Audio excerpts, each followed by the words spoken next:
ನಮಸ್ಕಾರ ವೀಕ್ಷಕರೇ, ಎಕೋಸ್ಕೋಪ್ಗೆ ಸ್ವಾಗತ. ಸರ್, ಇವಾಗ ನೀವು ಹೇಳ್ತಾ ಮೂಲ ವಿಗ್ರಹ ಅಂತ ಹೇಳಿದ್ರಿ. ಸೊ ಈ ದೇವಸ್ಥಾನ ಕನ್ಸ್ಟ್ರಕ್ಷನ್ ಹೇಗೆ ಹಂತ ಹಂತವಾಗಿ ನಡೆಯುತ್ತೆ ಅನ್ನೋದನ್ನ ಹೇಳಿದ್ರಿ. ಹಾಗೆ ದೇವಸ್ಥಾನ ಯಾವ ಹಂತಕ್ಕೆ ಬಂದ ನಂತರ ಮೂಲ ವಿಗ್ರಹಕ್ಕೆ ನೀವು ಪ್ಲಾನ್ ಮಾಡ್ಕೊಳ್ತೀರೋ ಅಥವಾ ಮೂಲ ವಿಗ್ರಹವನ್ನ ಮೊದಲೇ ಪ್ಲಾನ್ ಮಾಡಿಕೊಂಡು ದೇವಸ್ಥಾನ ಕನ್ಸ್ಟ್ರಕ್ಷನ್ ಮಾಡ್ತಿರೋ, ಹಾಗೆ ಮೂಲ ವಿಗ್ರಹವನ್ನ ಕಲ್ಲಿನ ಆಯ್ಕೆ ಹೇಗೆ, ಹಾಗೆ ಮೂಲ ವಿಗ್ರಹ ಕೆತ್ತನೆ ಎಲ್ಲಿಂದ ಆರಂಭ, ಇದ್ರ ಬಗ್ಗೆ ನೋಡಿ. ಈಗ ಇದು ವಿಜ್ಞಾನವಾದ ಪ್ರಶ್ನೆ. ಏನಂದ್ರೆ ಮೇನ್ ಕಲ್ಲು ಆಯ್ಕೆ ಅಂತ ಹೇಳಿದ್ರಲ್ವಾ, ಇದು ತುಂಬಾ ಇಂಪಾರ್ಟೆಂಟ್. ಯಾವಾಗ ಯಜಮಾನ ಬಂದು ಶಿಲ್ಪಿ ಹತ್ರಿಗೆ ಬೇಡ್ಕೊಂತಾರೋ, ಸ್ಥಾಪಕ ಶಿಲ್ಪ ಆವಾಗ ಈ ನಕ್ಷತ್ರಗಳು ತಗೊಂಡು ಆ ಮಾನವಿಕನ ಸೂತ್ರದ ಪ್ರಕಾರ, ಶಿಲ್ಪಶಾಸ್ತ್ರ ಅನುಸಾರ ಒಂದು ಮಾನಸೂತ್ರ ತಗೊಳ್ತಾರೆ. ಆ ಮಾನಸೂತ್ರದ ಅನುಸಾರ ವಿಗ್ರಹ ಎತ್ತರ ನಿರ್ಣಯ ಆಗ್ತದೆ. ಆ ಯಾವ ವಿಗ್ರಹ, ಪುರುಷ ವಿಗ್ರಹನ ಸ್ತ್ರೀ ವಿಗ್ರಹನ ಅಂತ ನಿರ್ಣಯ ಆಗಿರುತ್ತೆ. ಅವಾಗ ಯಜಮಾನ ಹೇಳ್ತಾರೆ, ನನ್ನ ಸಂಕಲ್ಪದಲ್ಲಿ ವಿಷ್ಣು ವಿಗ್ರಹ ದೇವಸ್ಥಾನ ಮಾಡ್ಬೇಕು ಅನ್ಕೊಂಡ್ವಿ, ಅಥವಾ ಶಿವನ ದೇವಸ್ಥಾನ ಮಾಡ್ಕೊಳ್ಬೇಕು ಅನ್ಕೊಂಡ್ವಿ, ಇಲ್ಲ ಅಥವಾ ದೇವಿ ದೇವಸ್ಥಾನ ಮಾಡ್ಬೇಕು ಅನ್ಕೊಂಡ್ವಿ ಅಂತ ಹೇಳ್ತಾರೆ. ಅದಕ್ಕೆ ತಕ್ಕಂಗೆ ಅವರ ಅಭಿಷ್ಟಾನುಸಾರ ಇವರು ಅದಕ್ಕೆ ನಿರ್ಣಯ ಮಾಡ್ತಾರೆ. ಈಗ ಅವರು ಶಿವನ ವಿಗ್ರಹ ಮಾಡ್ಬೇಕು ಅನ್ಕೊಂಡಿದ್ದಾರೆ ಅನ್ಕೊಂಡು, ಅಥವಾ ವಿಷ್ಣು ವಿಗ್ರಹ ಮಾಡ್ಬೇಕು ಅನ್ಕೊಂಡಿದ್ದಾರೆ, ಅಲ್ಲ ಇಲ್ಲ ದೇವಿ ವಿಗ್ರಹ ಲಕ್ಷ್ಮಿನ ಮಾಡ್ಬೇಕು ಅನ್ಕೊಂಡಿದ್ದಾರೆ. ಅದರ ಅನುಸಾರ ಫಸ್ಟು ಇವೇನು ಮಾಡ್ತಾರೆ, ಶಿಲಾ ಸಂಗ್ರಹಣ ವಿಧಾನ ಅಂತ ಉಂಟು ಮೊದಲಿಗೆ.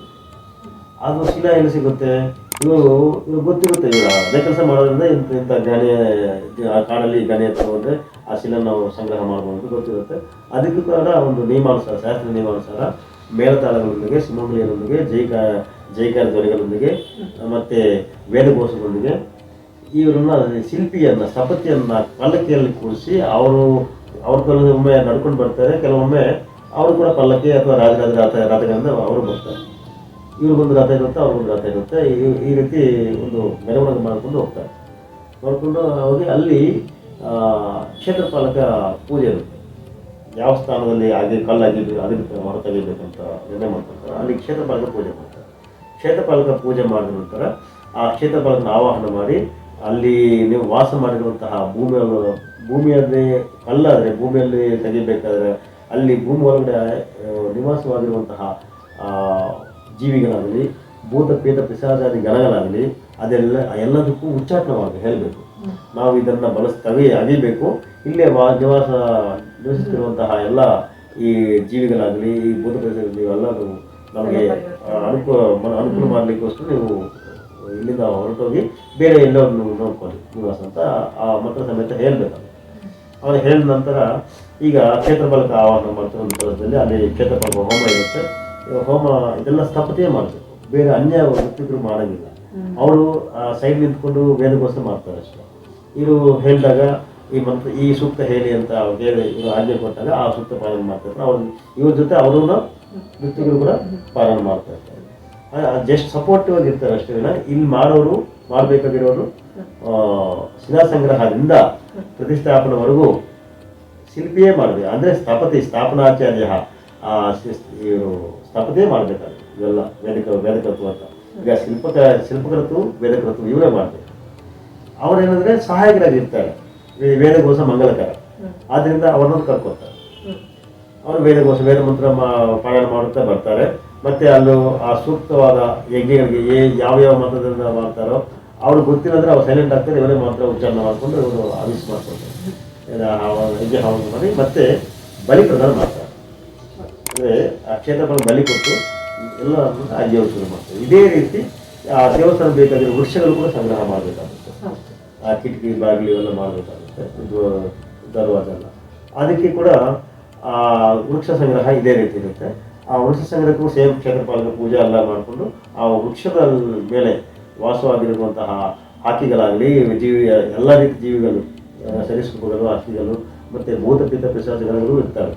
ಅದೆಲ್ಲಗೂ ಉದ್ವಾಸನೆ ಮಾಡಿ ಅವಾಗೆಲ್ಲ ನೀವು ಬೇರೆ ಕಡೆ ನಿವಾಸ ನೀವು ನೋಡ್ಕೊಳ್ಳಿ ಅಂತ ಹೇಳ್ಬಿಟ್ಟು ಅದನ್ನು ಉಪವಾಸ ಹೇಳಿ ಅವರೆಲ್ಲ ಇದು ಮಾಡಿ ಉದ್ವಾಸ ಮಾಡಿ ನಾವು ಮೇಲೆ ನಂತರ ನಾವು ಆಯ್ಕೆ ಮಾಡಿರುವಂತಹ ವೃಕ್ಷಗಳ ಅಥವಾ ಈ ಕಲ್ಲುಗಳನ್ನು ಹೊರ ತೆಗಿತೀವಿ, ಆ ವೃಕ್ಷಗಳು ಕರೀತೀವಿ. ಅಂದರೆ ಈ ಶಿಲ್ಪಿ ಆಯ್ಕೆ ಮಾಡ್ತಾರೆ, ತೋರಿಸ್ತಾರೆ. ಆ ಕರಿಯವರು ಬೇರೆ ಇರ್ತಾರೆ. ನೋಡಿ ಎಲ್ಲ ವಿಶ್ವಕರ್ಮ ವಂಶಸ್ಥರು ಮಾಡ್ಬೇಕಂತಿದ್ದಾರೆ. ಇಲ್ಲಿ ವಿಶ್ವಕರ್ಮ ವಂಶಸ್ಥರು ಏನು ಮಾಡ್ತಾರೆ, ಆ ವಿಜ್ಞಾನ ತರಿಸ್ತಾರೆ, ವಿಜ್ಞಾನವನ್ನು ಪ್ರದರ್ಶನ ಮಾಡಿ ಆ ವಿಜ್ಞಾನದಿಂದ ಸೂಚನೆ ಮಾಡ್ತಾರೆ.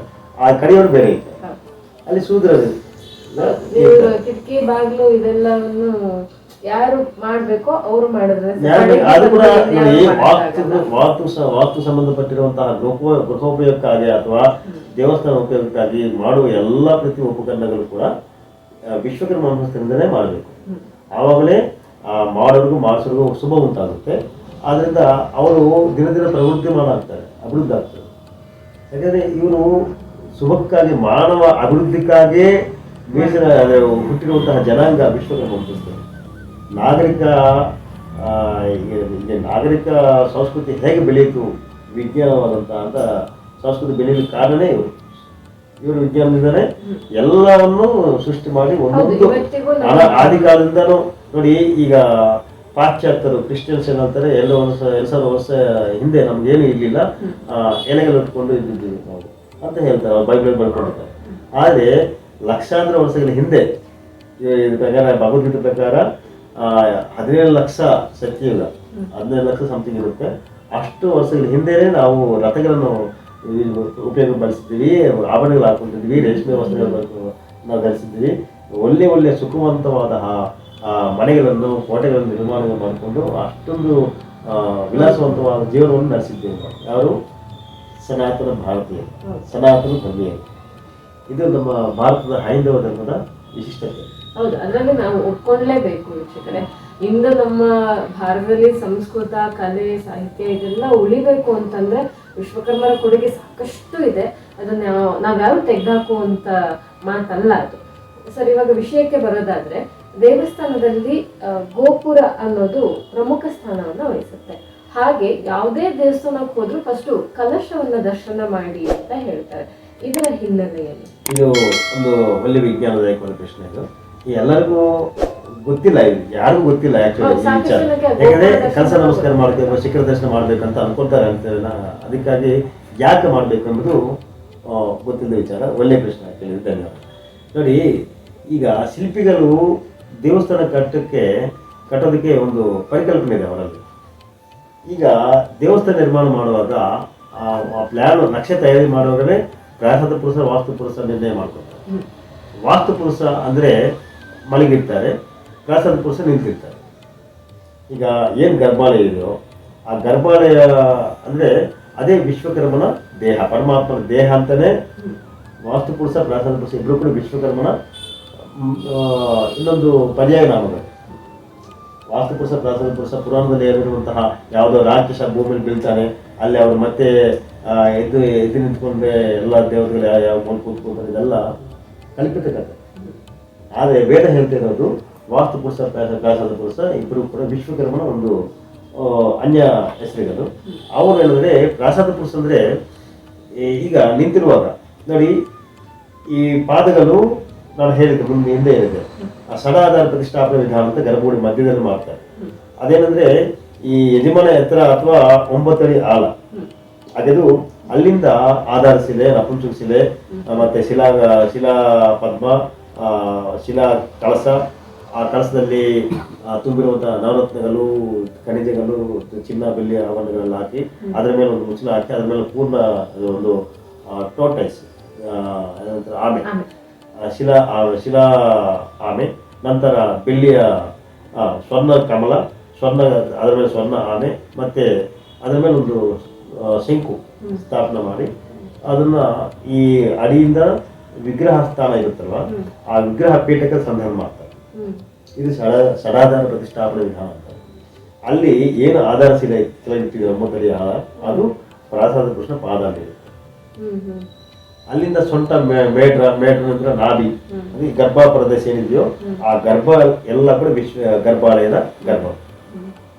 ಆ ಪ್ರಾಸಾದ ಪುರುಷ ವಿಶ್ವಕರ್ಮನ ಗರ್ಭವೇ ಗರ್ಭಾಲಯ. ಆಮೇಲೆ ಭುಜಗಳು ಪ್ರಸ್ತರ ಅಂತೀವಲ್ವಾ, ಆ ಪ್ರಸ್ತರ. ನಂತರ ಈ ಕಂಠ, ಅದಕ್ಕೂ ಕಂಠ ಅಂತ ಕರೀತಾರೆ.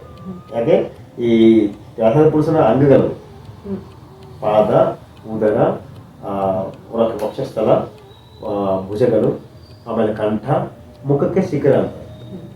ನಂತರ ಕಿರೀಟ ಇರುತ್ತೆ, ಕಿರೀಟ ಸ್ತೂಪ. ಈಗ ನೋಡಿ ಸಂಪೂರ್ಣ ಅವರ ವಿಗ್ರಹ ಅಲ್ಲಿ ನಮ್ಗೆ ವಿಗ್ರಹ ದೇವಾಲಯ ರೂಪದಲ್ಲಿ ಕಂಡು ಬಂತಲ್ವ.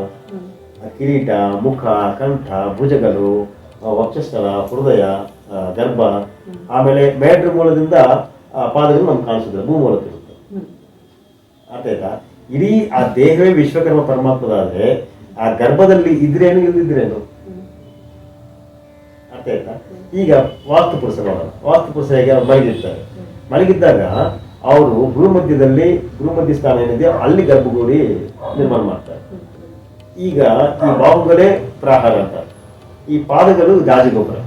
ಅಂದ್ರೆ ಕಾಂಪೌಂಡ್ ಅಲ್ಲಿ ಒಂದು ರಾಜಗೋಪುರ ಬರ್ತದಲ್ಲ, ರಾಜಗೋಪುರ.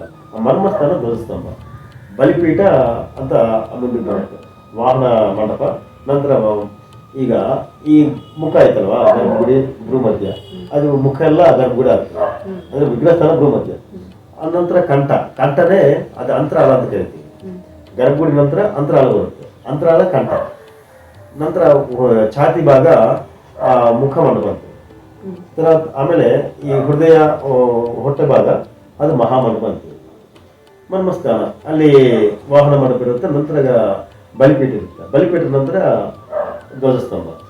ನಂತರ ಉದ್ದಕ್ಕೆ ಕಾಲು ಇರುತ್ತಲ್ವ, ಆ ಕಾಲಿಷ್ಟು ಉದ್ದಿರೋಷ್ಟು ಅಷ್ಟು ಉದ್ದಕ್ಕೆ ಬಂದು ಮುಂದಕ್ಕೆ ತಗೊಂಡು ಅಲ್ಲಿ ರಾಜಗೋಪುರ ನಿರ್ಮಾಣ ಮಾಡ್ತಾರೆ. ಅದು ಮಲಗಿದ್ದಾಗ ವಾಸ್ತುಪುರುಷನ ಪಾದ.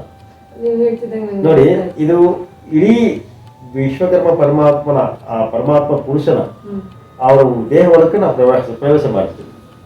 ರಾಜಗೋಪುರ ದಾಟಿ ಒಳಗೆ ಹೋಗಿದ್ದೇವೆ ಅಂದ್ರೆ ಆ ಪರಮಾತ್ಮ ದೇಹದೊಳಗೆ ನಾವು ಪ್ರವೇಶ ಮಾಡ್ತೀವಿ. ಆವಾಗ ನಮ್ಗೆ ಇಡೀ ಏನೇ ಅವಲಕ್ಷಣಗಳಿರಲಿ, ಯಾವುದೇ ಭೂತ ಪ್ರೇತ ಪಿಶಾಚ ಕಾಟ ಇರಲಿ, ಯಾವುದೇ ಒಂದು ನೆಗೆಟಿವ್ ಎನರ್ಜಿ ಇರಲಿ, ಎಲ್ಲ ಭಸ್ಮ ಆಗ್ತದೆ. ಒಳಗಡೆ ಹೋದ ತಕ್ಷಣ ಭಸ್ಮ ಆಗ್ತದೆ. ಭಸ್ಮ ಆಗ್ತದೆ. ಈಗ ಅಲ್ಲಿ ಅದಕ್ಕೆ ಧ್ವಜಸ್ತಂಭ ನಮಸ್ಕಾರ ಮಾಡಿ ಪ್ರದಕ್ಷಿಣೆ ಮಾಡಿಕೊಂಡು ಒಳಗೆ ಹೋಗ್ತಾರೆ. ಪ್ರದಕ್ಷಿಣೆ ಮಾಡಿದಾಗ ಆ ಗೋಡೆಗೆ ಭಿತ್ತಿ ಅಂತಾರೆ, ಅದರಲ್ಲಿ ಎಲ್ಲ ದೇವತೆಗಳ ಲೀಲಾಮೃತಗಳು, ದೇವರ ಅವರು ಮಹಿಮೆಗಳೆಲ್ಲ ಕೆತ್ತನೆ ಮಾಡಿ ತೋರಿಸ್ತಾರೆ. ಈಗ ಒಂದು ರಾಮನ ದೇವಸ್ಥಾನ ಅಂತ ಅನ್ಕೊಂಡಿದ್ದಾಗ ಆ ದೇವಾಲಯಗಳನ್ನು ಒಂದು ಪ್ರದರ್ಶನ ಮಾಡಿದಾಗ ಇಡೀ ರಾಮ ಹುಟ್ಟುವಿಂದ ಮತ್ತೆ ಅವರು ಅವತಾರ ಅಂತ್ಯವರೆಗೂ ಆ ಚಿತ್ರದಲ್ಲಿ ನಿಮ್ಗೆ ರಾಮನ ಕಂಡು ಬರುತ್ತೆ. ಆವಾಗ ಆ ನಿಮ್ಮೇಲೆ ನಿಜವಾದ ಭಕ್ತಿ ಉಂಟಾಗುತ್ತೆ. ಆವಾಗ ರಾಮನ ಒಂದು ಇತಿಹಾಸ ಎಲ್ಲ ನಿಮಗೆ ಮೆಮೊರಿ ಆಗ್ತದೆ. ಆ ಒಳ್ಳೆ ಭಾವನೆಯಿಂದ ನೀವು ಹೊಲಕ್ಕೆ ಪ್ರವೇಶ ಮಾಡ್ತೀರ. ಪ್ರವೇಶ ಮಾಡಿದಾಗ ನಿಮಗೆ ಒಂದು ಏಕೀಕೃತ ಚಿತ್ತವಾದ ಒಂದು ಭಕ್ತಿ ಪೂರ್ವಕ ಮನಸ್ಥಿತಿ ಉಂಟಾಗುತ್ತೆ.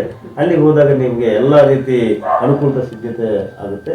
ಈಗ ಕಾಸ್ಮಿಕ್ ಎನರ್ಜಿ ನೋಡಿ, ಇಲ್ಲೇ ಹೇಳ್ತೀನಿ ನೋಡಿ, ಪಾದಗಳಿಂದ ಅಲ್ಲಿ ಷಡಾಧಾರ ಪ್ರತಿಷ್ಠಾಪನೆ ವಿಧಾನ ಅಂತ ಒಂದು ಕೆಲವು ವಸ್ತುಗಳನ್ನು ಹೇಳಿದ್ರಲ್ಲ, ಆ ವಸ್ತುಗಳಲ್ಲಿ ಏನಂದ್ರೆ ಈ ಕಾಸ್ಮಿಕ್ ಎನರ್ಜಿ ರಿಸೀವ್ ಮಾಡ್ಕೊಳ್ಳೋ ಶಕ್ತಿ ಅದರಲ್ಲಿ ಇರುತ್ತೆ. ಆ ಶಕ್ತಿಯನ್ನು ತುಂಬಿಡ್ತಾರೆ. ಮತ್ತೆ ರಿಸೀವ್ ಮಾಡ್ಕೊಂಡು ತಾನೇ ಇದೆ ಟವರ್ ಇರ್ಬೇಕಲ್ವಾ, ಅದು ಪೂರ್ಣ ಕಲಸ. ಶಿಖರದ ಮೇಲೆ ಇರುವಂತ ಪೂರ್ಣ ಕಲಸ ಟವರ್. ಆ ಟವರ್ ಇಂದ ಸಿಗ್ನಲ್ಸ್ ರಿಸೀವ್ ಮಾಡ್ಕೊಂಡು ಈ ಹೊಲಕ್ಕೆ ಕಳಿಸ್ತದೆ. ಇದು ಮತ್ತೆ ಈ ಹೊಲಕ್ಕೆ ಕೆಳಕ್ಕೆ ಹೋದ ನಂತರ ಮತ್ತೆ ಮೇಲಕ್ಕೆ ಬಂದು ಆ ವಿಗ್ರಹದಿಂದ ಸ್ಪ್ರೆಡ್ ಆಗ್ತದೆ. ನೀವು ಯಾವಾಗ ಹೊಲಕ್ಕೂ ಗರ್ಭಾಲಯ ಜಾತ್ರೆಗೆ ಹೋಗ್ತೀರೋ ಅದನ್ನ ಆ ಎನರ್ಜಿ, ಆ positive energy, cosmic energy, spiritual energy ಏನಿದೆಯೋ ಅದನ್ನ ನಿಮ್ಮ ಮೈಗೆ ತಾಕುತ್ತೆ. ಯಾವಾಗ ನಿಮ್ಮ ಮೈಗೆ ತಾಕುತ್ತೋ ಆವಾಗ ನಿಮ್ಮಲ್ಲಿ ಇರುವಂತಹ ಎಲ್ಲ ಪೀಡ ಪರಿಹಾರಗಳಾಗುತ್ತೆ. ನಂತರ ನಿಮಗೆ ಆ ಟೈಮಲ್ಲಿ ನೀವೇನು ಒಲ್ಲಿ ಮನಸ್ಸಿಂದ ಏಕಾಗ್ರ ಚಿತ್ತ ಬಂದಿರುತ್ತೆ ಆಲ್ರೆಡಿ ಒಂದು, ಆವಾಗ ನೀವೇನು ಅನ್ಕೊಂಡಿದ್ರೆ ಅದು ನೆರವೇರುತ್ತೆ ಅಲ್ಲಿ. ಯಾಕಂದ್ರೆ ಇಲ್ಲಿ ಅಲ್ಲಿ ಏನಂದ್ರೆ ಅತ್ಯಂತ ಮಹಿಮಾನ್ವಿತವಾದ ಶಕ್ತಿವಂತವಾದ ಪರಮಾತ್ಮನ ದೇಹ ಒಳಗೆ ಪ್ರವೇಶ ಮಾಡಿದಾಗಲೇ ನಿಮ್ಮ ಎಲ್ಲ ಇದಾಗುತ್ತೆ. ಅಂದ್ರೆ ಏನೋ ನೆಗೆಟಿವ್ ಎನರ್ಜಿ ಹೋಗುತ್ತೆ. ಈ ರೀತಿ ಮತ್ತೆ ಅಲ್ಲಿ ಹೋದಾಗ ಮತ್ತೆ ನಿಮಗೂ ಮನೋಭಿಷ್ಟನು ನೆರವೇರಲಿಕ್ಕೆ ಬರುತ್ತೆ. ಮತ್ತೆ ಇನ್ನೊಂದು ವಿಚಾರ, ಸೂಕ್ಷ್ಮ ವಿಚಾರ ಹೇಳ್ಬೇಕಂದ್ರೆ, ಈಗ ಪರಮಾತ್ಮನ ಗರ್ಭದೊಳಗಡೆ ನೀವು ಹೋದಾಗ ಅವ್ರ ದೇಹದಲ್ಲಿ ಗರ್ಭಕ್ಕೂ ಹೋಗ್ತದೆ. ಅದು ಇಡೀ ಆ ವಿಮಾನ ಗೋಪುರದಿಂದ ಆ ಗರ್ಭಾಲಯವೇ ಅವ್ರ ದೇಹ ಆದಾಗ ಆ ಗರ್ಭದಲ್ಲಿ ಏನಿದ್ರೇನೆ ನಿಂತಿದ್ರೆ. ಅದಕ್ಕೆ ಉದಾಹರಣೆ ಈ ಮೊದಲು ಹೇಳ್ಕೊಂಡಿದ್ರು ತಂಜಾವೂರು ಅಂತ. ತಂಜಾವೂರು ನಟರಾಜ ಸ್ವಾಮಿ ದೇವಸ್ಥಾನ, ಅದು ಆಕಾಶಲಿಂಗ ಅಂತಾರೆ. ಆಕಾಶಲಿಂಗ ಅಂದ್ರೆ ರೂಪ ಇಲ್ಲ ಅಲ್ವಾ, ಅದೇ ಗರ್ಭದಲ್ಲಿ ಯಾವುದೇ ವಿಗ್ರಹನೇ ಇರಲ್ಲ. ಅವರು ಅರ್ಚಕರು ಅಲ್ಲಿ ಹೋಗಿದ ತಕ್ಷಣ ದರ್ಶನ ನೋಡಿ ಕರ್ಪೂರ ಬೆಳಕಲ್ಲಿ ಹಿಂಗೆ ತೋರಿಸ್ತಾರೆ. ನೋಡಿ ದೇವರು ಎಷ್ಟು ದೇದೀಪ್ಯವನ್ನು ಬೆಳಗ್ತಾ ಇದ್ದಾರೆ, ಎಷ್ಟು ಕಾಂತಿ ಅಂತ ಹೇಳಿದ್ರೆ ನೀವು ಈ ರಹಸ್ಯ ಗೊತ್ತಿದ್ರೆ ನೀವು ನಮಸ್ಕಾರ ಮಾಡ್ತೀರಿ. ಇಲ್ಲಾಂದ್ರೆ ಏನಪ್ಪ ನಮ್ಗೆ ಏಮರ್ಸ್ತಿದ್ದಾರೆ, ದೇವರೇ ಇಲ್ಲ ಅಂತ ಅನ್ಕೊತೀವಿ. ಅದೇ ಅದು ಇದೇ ತತ್ವ. ಅಂದ್ರೆ ಏಕಂಸತ್ ವಿಪ್ರಾಹ ಬಹುಧಾ ವದಂತಿ ಮತ್ತೆ ಈ ಇದಕ್ಕೆ ಬರುತ್ತೆ. ಅಂದ್ರೆ ಆ ಗರ್ಭಾಲಯದಲ್ಲಿ ಅದೇ ಪುರುಷನ ದೇಹವೇ ಗರ್ಭಾಲಯ ಆದಾಗ ಆ ಗರ್ಭದಲ್ಲಿ ಇದ್ರೆ ಏನಿಲ್ದಿದ್ರೆ ಯಾವ ವಿಗ್ರಹ ನಮ್ಮ ಮನಸ್ತೃಪ್ತಿಗೋಸ್ಕರ ನಾವು ವಿಗ್ರಹ ಇಟ್ಕೊಳ್ತಾ ಇದ್ವಿ. ಆದ್ರೆ ಆ ವಿಗ್ರಹ ಇದ್ದಿದ್ರು ಕೂಡ ನಿಮ್ಮ ಪ್ರಾರ್ಥನೆ ನಿಮ್ಮ ಪ್ರೇಯರೆಲ್ಲ ಆ ಪರಮಾತ್ಮ ಸೇರುತ್ತೆ ಅಷ್ಟೇ. ಅದಕ್ಕೆ ಉದಾಹರಣೆ ತಂಜಾವೂರು ದೇವಾಲಯ, ಬೃಹದೀಶ್ವರ ದೇವಾಲಯ ನೋಡಿ. ಆ ದೇವಸ್ಥಾನ ಸುತ್ತಲೂ ಕೂಡ 108 ನಟರಾಜನ ವಿಗ್ರಹಗಳಿರ್ತವೆ. ಗರ್ಭಗುಡಿ ಮಾಡ್ಲಿಕ್ಕೆ ಗೊತ್ತಾಗಲ್ವಾ ಯಾಕೆ ಬಿಟ್ಟಿದ್ದಾರೆ ಅಂದ್ರೆ ಈ ಸೂಕ್ಷ್ಮತೆ ಜನಗಳಿಗೆ ಗೊತ್ತಾಗದಂತೆ ಮಾಡ್ಬೇಕಂತ ಇಟ್ಟಿದ್ದಾರೆ. ಸರ್ ಹಾಗೆ ನೀವು ಹೇಳಿದ್ರಿ ಕಾಸ್ಮಿಕ್ ಎನರ್ಜಿ ಹೀಗೆ ಅಂತ ಹೇಳಿ, ಅದಕ್ಕೆ ಒಂದು ಉದಾಹರಣೆ ಅಂತಲ್ಲ ಹೇಳೋದಾದ್ರೆ, ದೇವಸ್ಥಾನ ಯಾವುದೇ ದೇವರಾದ್ರೂ ಸರಿ ನಾವು ಡೈರೆಕ್ಟ್ ಹೋದ ತಕ್ಷಣ ಮುಖವನ್ನ ನೋಡಬಾರ್ದು, ಪಾದದಿಂದ ಮುಖವನ್ನು ನೋಡ್ಕೊಂಡು ಹೋಗ್ಬೇಕು ಅಂತ. ರೀಸನ್ ಏನು ಸರ್ ಇದಕ್ಕೆ? ಅದು ನಿಮ್ಮ ಭಕ್ತಿ ಪರಾಕಾಷ್ಠ ಅಷ್ಟೇ. ಯಾವಾಗಲೂ ಹಿರಿಯರಿಗೆ ನೋಡ್ಬೇಕಾದ್ರೆ ಪಾದಗಳೇ ನೋಡ್ಬೇಕಂತಾರೆ, ಒಬ್ಬ ಪರಸ್ತ್ರೀ ನೋಡ್ಬೇಕಾದ್ರೆ ಪಾದಗಳೇ ನೋಡ್ಬೇಕಂತಾರೆ. ಮತ್ತೆ ಆ ದೃಷ್ಟಿ ಅಲ್ಲಿಂದ ಪಾದ ಮೇಲೆ ಬಿದ್ದ ಮೇಲೆ ನಾವು ಯಾರು ಪಾದ ನೋಡ್ತೀವಿ, ನಮ್ಮ ತಂದೆ ತಾಯಿಗೆ ಪಾದ ನೋಡಿ ನಮಸ್ಕಾರ ಮಾಡ್ತೀವಿ. ಆ ಭಾವನೆ ಮಾಡ್ಬೇಕನ್ನೋ ಉದ್ದೇಶಕ್ಕೆ. ಮತ್ತೆ ದೇವತೆಗಳು ಎಲ್ಲರಿಗಿಂತ ಶ್ರೇಷ್ಠ ದೇವತೆಗಳಲ್ವಾ, ಆ ದೇವತೆಗಳು ಹೋದಾಗಲೂ ಅದೇ ರೀತಿ ಭಾವನೆ ಉಂಟಾಗಬೇಕನ್ನೋ ಉದ್ದೇಶಕ್ಕೆ ನಮ್ಮ ಹಿರಿಯರು ಆ ರೀತಿಯಲ್ಲೇ ಮಾಡಿದ್ದಾರೆ ಅಷ್ಟೇ. ಈಗ ಫಸ್ಟ್ ಪಾದ ನೋಡಿದಾಗ ನೀವು ಪಾದ ನಮಸ್ಕಾರ ಮಾಡಿದಂತೆ, ಆಮೇಲೆ ಒಂದೊಂದು ಮೇಲ್ಗಳು ಅವರ ಸುಂದರವಾದ ಮುಖವನ್ನು ನೋಡಿ ನಿಮ್ಮ ತನ್ಮಯತ್ವ ಹೊಂದುತ್ತೀರಿ. ಆ ದೇವರನ್ನು ನಿಜವಾಗ್ಲೂ ಕಂಡಿದ್ದೀವಿ ಅನ್ನೋ ಮನಸ್ಥಿತಿ ಬಂದು ನೀವು ಮನಸ್ಸಿನ ಈ ಕೋರಿಕೆಯನ್ನು ಹೇಳ್ಕೊಡ್ತೀವಿ. ಸರ್ ಹಾಗೆ ಇವಾಗ ಒಂದು ದೇವಸ್ಥಾನ ಕನ್ಸ್ಟ್ರಕ್ಷನ್ ಅಂತ ಬಂದಾಗ ಇಂತಿಂಥ ದಿಕ್ಕಲ್ಲಿ ಈ ವಸ್ತುಗಳನ್ನ ಇಡಬೇಕು ಅಥವಾ ಈ ದೇವರನ್ನ ಈ ದಿಕ್ಕಿನಲ್ಲೇ ಪ್ರತಿಷ್ಠಾಪನೆ ಮಾಡಬೇಕು, ನವಗ್ರಹವನ್ನು ಎಲ್ಲೆಲ್ಲೋ ಮಾಡುವಂತಿಲ್ಲ, ಈ ಥರದೆಲ್ಲ ಒಂದಿಷ್ಟಿದೆ. ಹಾಗೆ ದೇವಸ್ಥಾನ ಅಂದಾಗ ಯಾವ ದಿಕ್ಕಲ್ಲಿ ಏನೇನು ಬರುತ್ತೆ ನೋಡಿ, ಇದು ಕೇಳಬೇಕಾದ್ರೆ ಅದು ಶಾಸ್ತ್ರಾನುಸಾರ ಮಾಡಬೇಕಾಗುತ್ತೆ. ಶಿಲ್ಪಶಾಸ್ತ್ರದಲ್ಲಿ ದೇವತಾ ಸ್ಥಾನ ನಿರ್ಣಯಗಳಂತ ಒಂದು ಅಧ್ಯಯನ ಇರುತ್ತೆ. ಈಗ ಶಿವನ ದೇವಸ್ಥಾನ ತಗೊಂಡ್ರೆ ನೀವು ಅಲ್ಲಿ ಯಾವ ಮೂಲದಲ್ಲಿ ಯಾವ ದೇವರು ಇರಬೇಕು ಅಂತ ಒಂದಿರುತ್ತೆ. ಅಲ್ಲಿ ವಿಷ್ಣು ಕೂಡ ಇರಬೇಕು. ವಾಯು ಭಾಗದಲ್ಲಿ ವಿಷ್ಣು ಇರ್ತಾರೆ, ಮತ್ತೆ ಈಶಾನ್ಯ ಭಾಗದಲ್ಲಿ ನವಗ್ರಹ ಮಂಟಪ ಇರುತ್ತೆ, ಮತ್ತೆ ಗಣಪತಿ ಆಗ್ನೇಯದಲ್ಲಿ ಗಣಪತಿ ಇರ್ತಾರೆ, ಮತ್ತೆ ನೈಋತ್ಯದಲ್ಲಿ ಸುಬ್ರಹ್ಮಣ್ಯ ಇರ್ತಾರೆ. ಈ ರೀತಿ ಮತ್ತೆ ಈಶಾನ್ಯದಲ್ಲಿ ಆಗ್ನೇಯಕ್ಕೆ ಮತ್ತೆ ಇನ್ನೊಂದು ಯಾಗಶಾಲಕ್ಕೂ ನಿರ್ಮಾಣ ಮಾಡ್ಬೋದು. ಆ ಪಕ್ಕದಲ್ಲಿ ಸಪ್ತಮಾತೃಗಳು ಇರ್ಬೋದು. ಇದೆಲ್ಲ ಗರ್ಭಗುಡಿಯಿಂದ ಆಚೆ ಮಾಡ್ಬೋದು. ಈ ರೀತಿ ಪದ ನಿಷ್ಪತ್ತಿ ಮಾಡಿಕೊಂಡು ಅದಕ್ಕೆ ಯಾವ ದೇವಸ್ಥಾನ ಅಂದರೆ ಮೂಲ ವಿಗ್ರಹ ಅದಕ್ಕೆ ಸಂಬಂಧಪಟ್ಟಿರುವಂಥ ಪರಿವಾರ ದೇವತೆಗಳು ಎಲ್ಲೆಲ್ಲಿ ಇರಬೇಕು ಅಂತ ಸ್ಥಾನ ನಿರ್ಣಯ ಇರುತ್ತೆ. ಆ ಸ್ಥಾನ ನಿರ್ಣಯ ಪ್ರಕಾರನೇ ಮಾಡಬೇಕು. ಅದು ಶಾಸ್ತ್ರವನ್ನು ಬಿಟ್ಟು ಮಾಡಂಗಿದ್ರೆ ನನಗೆ ಹೇಳ್ತಾರೆ ಸ್ವಲ್ಪ ತಪ್ಪು ಇರಬೇಕು. ಯಾಕಂದರೆ ಅದು ಶಾಸ್ತ್ರ ನೋಡಿ ನಾನು ಹೇಳ್ಬೇಕಾಗುತ್ತೆ, ಶಿಲ್ಪಶಾಸ್ತ್ರ ನೋಡಿ ಹೇಳಬೇಕಾಗುತ್ತೆ. ಅಂದರೆ ಎಷ್ಟು ದೇವತಾ ಪ್ರಕರಣಗಳಿದ್ದಾವೆ ಆ ಪ್ರಕರಣಗಳಲ್ಲಿ ದೇವತೆಗಳ ಸ್ಥಾನಮಾನ ನಿರ್ಣಯ ಅಂತ ಶಿಲ್ಪಶಾಸ್ತ್ರದಲ್ಲಿ ಇರುತ್ತೆ. ಅದು ನೋಡ್ಕೊಂಡು ನಾವು ನಿರ್ಣಯ ಮಾಡಬೇಕಾಗುತ್ತೆ. ಓಕೆ ವೀಕ್ಷಕರೇ, ಇಷ್ಟೊತ್ತವರೆಗೂ ನಮಗೆ ಸುದೀರ್ಘವಾಗಿ ಸ್ವವಿವರವಾಗಿ ಸಾಕಷ್ಟು ಮಾಹಿತಿಗಳನ್ನು ತಿಳಿಸ್ಕೊಟ್ಟಿದ್ದಾರೆ. ನಿಮಗೂ ಏನಾದ್ರು ಇನ್ನಷ್ಟು ಕ್ವಶನ್ಸ್ಗಳಿದ್ರೆ ನಮ್ಮ ಯೂಟ್ಯೂಬ್ ಲಿಂಕಲ್ಲಿ ಕೆಳಗಡೆ ಮೆನ್ಷನ್ ಮಾಡಿ, ಗುರುಗಳು ಖಂಡಿತ ಅದಕ್ಕೆ ಉತ್ತರಿಸ್ತಾರೆ. ತುಂಬ ತುಂಬ ತುಂಬ ತುಂಬ ಮಾಹಿತಿಗಳನ್ನು ಹಂಚ್ಕೊಂಡಿದ್ದೀರಾ ಸರ್. ತುಂಬ ತುಂಬ ಧನ್ಯವಾದಗಳು. ಧನ್ಯವಾದ. ನಮಸ್ತೆ.